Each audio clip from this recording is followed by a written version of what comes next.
Are you prepared to live out your final years, all alone, in the house you're in right now? Let me share a shocking statistic. Here in the United States, nearly 1 in 3 Americans aged 65 and older lives alone. For women 75 and older, that number, it jumps to almost half. This isn't someone else's story. Friends, this is your story. You may be living with your spouse right now, sharing your life. But the statistics are cold and hard.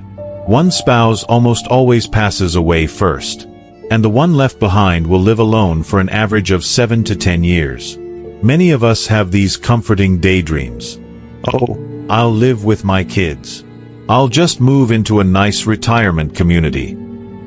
I'll be fine right here. As a doctor who has seen hundreds of families navigate this, I have to tell you, these are dangerous illusions. Live with your kids? Are you truly prepared to live in a single guest room, walking on eggshells, feeling like a burden? Go to a nursing home? You often can't get in when you're healthy, and by the time you need to go, you may have already lost the mental capacity to make that decision.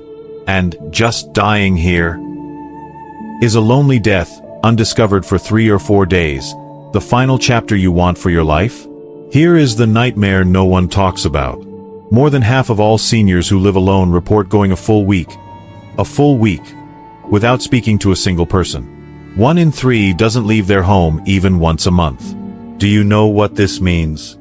It's a life that's already over, even if you're still breathing. You see, the problem isn't getting old alone. The real problem is becoming old, unprepared, and isolated. That tiny studio apartment, it becomes a prison. The quiet country cottage becomes an isolation chamber. The luxury facility robs you of your freedom. Today, I'm going to give you a survival strategy. This isn't just real estate advice. I'm going to show you 3 specific places where you can live alone in your later years and live with dignity, connection, and real happiness. This could be the most important decision of your life. If what I'm saying is already hitting home for you, if this is a fear you've had, please take a moment and just type yes in the comments below. It lets me know you're here, and it shows others they are not alone. Please stay with me. You must watch until the end to get the real, life-changing answers. Alright, so let's get into the heart of it. To show you what I mean, let me tell you 3 stories, 3 real-life examples I've seen in my practice. The first 2 are the mistakes, the traps we all fall into. But the third is the answer. First, let's talk about the story of Judith. This is the first and most common mistake. Judith was 73 when her husband passed away, and she wanted what we all think we want: peace, quiet, and independence. Her children begged her, "Mom, please, come live with us." But she refused. She was a proud woman. She told them, "I don't want to be a burden. I can take care of myself." So, she chose this beautiful little house, way out in the country. The pictures were lovely. The air was clean. It was quiet. No one to bother her. And for the first month, it truly was peaceful. She'd wake up, walk in her yard, tend to her small garden, and read in the evenings. She called her son and said, This is true freedom." But freedom, when it's mixed with total isolation, it becomes something else. After 3 months, things started to change. She would go all day, then 2 days, without hearing a single human voice. She told me later, she started to forget what her own voice sounded like. That silence, it stopped being peaceful. It became terrifying. When night came, the silence was so complete that every small sound was amplified. The wind, a branch scraping the roof, the crickets. She couldn't sleep. The lack of human contact, it started to feel like a heavy blanket, suffocating her. Then, the practical reality set in. It was a 40-minute drive, one way, just to get a gallon of milk. 40 minutes. She felt a tightness in her chest one afternoon, but she thought, "Oh, it's just anxiety." She was too afraid to make that long, lonely drive. One night, the pain was different. It was crushing. She was terrified. She called 911. But out there, in the country, it took the ambulance 50 minutes. 50 minutes to find her house. Thankfully, it wasn't a heart attack. But Judith realized something that night. She thought, if I stay here, I will truly die here, all alone. She was diagnosed with severe depression just weeks later and moved back to the city within the year. She told me, and I'll never forget it, "Doctor, living alone is fine. But being left alone, that's unbearable." The second story is about David, and this is the other extreme. David lost his wife at 68. His kids were worried, and frankly, so was he. He didn't want to be a burden like Judith, so they all chipped in for this high-end assisted living facility. You've seen the brochures. They look like 5-star resorts.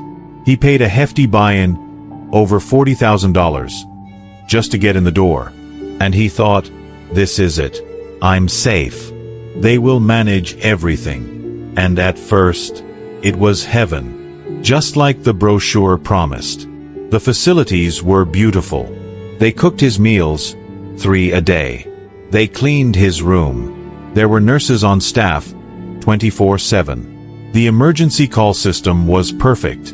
He didn't have to worry about a single thing. But as human beings, especially as we get older, safety is not the only thing we need. We need purpose. We need choice. After about 6 months, David told me he felt this strange, creeping feeling. He felt like he was disappearing. Everything, and I mean everything, was run by a schedule. 7 a.m. breakfast. 10 a.m. light exercise. 2 p.m. an organized program, like bingo or a movie. 6 p.m. dinner. He had no choice. No say in what he ate, or when he ate, or who he saw. And worst of all, he was surrounded only by old people. There were no young people. No children are laughing. No energy. The only topics of conversation, day in and day out, were hospitals, pills, and blood pressure. He sat in my office one day, and he looked so defeated. He asked me this, "Doctor, am I living? Or am I just in a very comfortable, very expensive room, waiting to die?" In the end, he walked away. He left that $40,000 buy-in on the table, and he got out. He told his kids, and this is the warning for all of us. That place, it was a safe place to die. It just wasn't a place to live. But then, there's the third story. This is the one I want you to remember. This is the story of Susan. Susan lost her husband at 71. But Susan was different. She didn't react with fear. She responded with a plan. She scouted locations. She researched. She actually went and talked to people who were living in the kinds of places she was considering. She didn't just look at brochures. And her choice, it surprised her family. It wasn't a big house. It was a small, about 600 square foot, 1-bedroom apartment in a simple suburb. But this apartment, it was the center of what I call the golden system. Listen to this. It was a 5-minute, easy walk to the local senior center. It was a 3-minute walk to a beautiful, safe park. And it was a 10-minute walk to the grocery store. She didn't buy a house. She bought a lifestyle. She bought access. She designed a life where connection and activity were not just possible, but easy. Let me tell you what her day looks like. At 8 a.m., she wakes up and walks to the senior center. She's there by 8:10. She takes a yoga class with her friends. At 11 a.m., she has lunch with them right there in the center's cafeteria. A hot, nutritious meal that costs her just a few dollars. In the afternoon, she takes a slow walk in the park. She nods and says hello to the other regulars, the other people who walk at the same time every day. In the evening, maybe she takes a calligraphy class at the community center, or has tea with 2 other women in her building who also live alone. She lives by herself, but she is never lonely. She told me this, and it's so powerful. "Doctor, I live by myself, but I'm not lonely. every day. I have people to see, and I have a place to go. My apartment is small, but my life has gotten so much bigger. So, what is the lesson here? The lesson from Judith, David, and Susan is crystal clear. Living alone and being isolated are two completely different things. Judith was physically isolated. David was emotionally and spiritually isolated. He lost his freedom. Susan lives alone, but she is perfectly connected. The French philosopher Jean-Paul Sartre, he famously said, "Hell is other people." And when you're young and busy and stressed, that can feel true. The demands, the expectations. But as I've seen in my practice, in old age, that saying must be completely reversed. The absence of other people, that is the real hell. No one to see you. No one to remember you. No one to talk to you. The German philosopher Martin Heidegger, he defined humans as being in the world. It means we don't exist separately from the world. We exist within it, through our relationships. That's what Susan has. Modern psychology proves this, and the numbers are terrifying. A landmark study from Brigham Young University. They followed 300,000 people, and they found that social isolation increases your risk of early death by 50%. Let me put that in perspective for you. That is as dangerous as smoking 15 cigarettes every single day. It is worse for your health than obesity. It is more dangerous than high blood pressure. Loneliness isn't just a feeling. It is a disease that kills you. We can see it on a brain scan. MRIs of socially isolated seniors show that their brains actually shrink. The hippocampus, your memory center, it withers. Your stress hormones, cortisol, go up. Your happiness hormones, serotonin, go down. Your immune system tanks. But the brains of active social seniors, they stay lit up. They keep growing. Your brain can change and improve at 70, 80, even 90, if it is connected. The conclusion is obvious. The secret, the medicine, is the place. Where you live determines how you live. Now, I know what some of you might be thinking. Doctor, this is all very interesting. But I'm not alone. I'm living with my husband. I'm with my wife. I need you to listen to me very, very carefully. This is especially for those of you who are living with a spouse right now. You must prepare. Why? Because, as we discussed, the statistics are cold, hard facts. One of you, almost certainly, will pass away first. And the one left behind will be alone for an average of 7 to 10 years. Here in the United States, because women have a longer life expectancy, it's most often the wife who is left behind. Nearly half, one-half, of all American women over 75 live completely alone. This is not a maybe. This is an unavoidable reality. So you must prepare for it now. And here is the single biggest mindset shift I need you to make. You shouldn't be planning for a house where two people can live together. You should be planning for a house where one person can live well all by themselves. This is a challenge for our entire society. We're all aging. We can't just rely on our kids, who have their own lives and jobs. The government can't solve it all. Other countries, they're ahead of us. Japan, the Netherlands, Denmark, they are building communities designed for connection, not just for storage. So we have to start asking different questions. We have to change the question. Stop asking, where will I live alone? Start asking, how can I live alone, but stay connected? Stop asking, how big will my house be? Start asking, how warm will my community be? The answers are already here, which brings me to the 3 specific solutions I promised you. All right, so now for the practical, life-changing answers. Solution number 1. This is the Susan model. The first best place to live alone in old age is a small apartment. I'm talking about 550 to 850 square feet. That is within a 10-minute walk of a good, active senior center. Why this specific combination? Let's break it down. First, the size. It's just right. If your house is too big, like the one you're in now, it's a nightmare to clean and manage. The empty rooms, they don't feel like freedom, they just echo. They make you feel lonelier.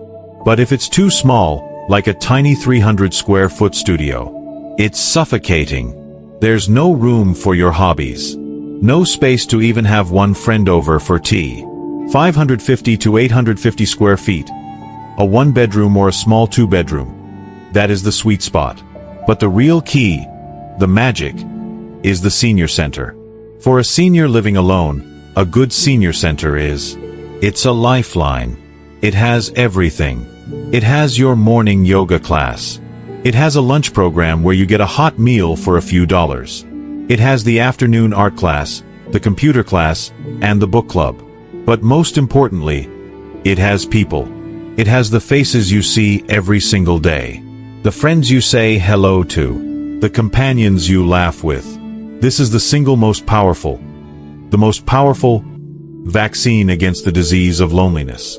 A senior center isn't just a building. It's a mini society. It gives you a role. It gives you relationships. It gives you a reason to get out of bed in the morning. So here is your action. Go to Google today. Search for Senior Center and your town's name. Call them. Ask what programs they have. Then, go visit tomorrow. Just look around. See what it feels like. And then, sign up for one class. Just one. That one small action will change everything. All right. Solution number 2. This one is all about mental and physical health. The second best place to live alone is a ground floor or second floor apartment that is right next to a beautiful, safe park. Why this? Let's talk about the 2 keys. Key number 1. The park. When you live alone, the single most important thing you can do for your health, more important than any medicine I can prescribe, is to walk. Every single day. When a park is right outside your door, walking isn't a chore. It's not something you have to drive to. It's a joy. Sitting on that park bench, feeling the sun, hearing the birds, just watching people go by. That is what keeps us human. And key number 2, the low floor. Friends, this is crucial. As we age, our mobility changes. You need to be on a floor that you can easily walk up to if the elevator is broken. A ground floor or second floor unit is perfect, even if your knees aren't what they used to be. It is also very practically much safer in an emergency, like a fire or a power outage. The philosopher Nietzsche said, "All truly great thoughts are conceived by walking." It's not just exercise. It's thinking. It's feeling. It's confirming you're still alive. Psychologists know this.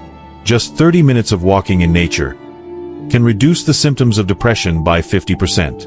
It lowers your blood pressure. It cuts those stress hormones. And most of all, while you're walking, you are not isolated. You see other people. You nod. You are connected to the world. So here is your action for this one. Build this one habit. Walk in that park at the exact same time. Every single morning. 8 a.m. Every day. You'll start seeing the same faces. The same woman walking her dog. After a week, you say hello. In a month, you're friends. The relationships will happen, all by themselves. And finally, solution number 3. This one is about family and boundaries. The third best place to live alone is in the same neighborhood as your children, but about a 10-minute walk away. Why this specific distance? I call it the just right distance. It means you are alone, but not completely alone. You are close enough for an emergency, but you are fully independent in your daily life. Why not in the same house? Let me tell you about the philosopher Schopenhauer's hedgehog's dilemma. On a cold winter's night, a group of hedgehogs, they huddle together for warmth. But when they get too close, they prick each other with their sharp spines. So, they move apart. But when they move apart, they get cold, and they start to die. After trying and failing, they find the perfect distance. Close enough to share warmth, but far enough apart not to hurt each other. Your relationship with your adult children is exactly the same. Too close, living in the same house, and you hurt each other. You're walking on eggshells. They lose their freedom, and you lose yours. Too far, living in another state, and you're cut off. You freeze. They can't get to you in an emergency. You can't share daily life. 10 minutes. That's the perfect distance. A distance you can walk, but don't have to every day. A distance where they can be at your door in a crisis, but can't barge in on your daily life. It's the perfect balance between independence and a safety net. It's respect, not clinging. So here is your action. Have an honest conversation with your children. Sit them down and say, let's not plan to live together. Let's plan to live near. Tell them you want to live your own life, but be close enough to help each other. That one conversation, friends, that one conversation could save all of you. It's time to act. Right now. The preparation starts with knowledge, and today you have the knowledge. Now all that's left is the action. So first, go online and just look. Research homes near your local senior center. See what's available. Second, scout out those low-floor apartments near a safe park. Go for a walk there yourself. See how it feels. And third, call your children. Find a time to have that honest, loving conversation about the future. A home in your final years. Friends, it isn't defined by its size. It's defined by its warmth.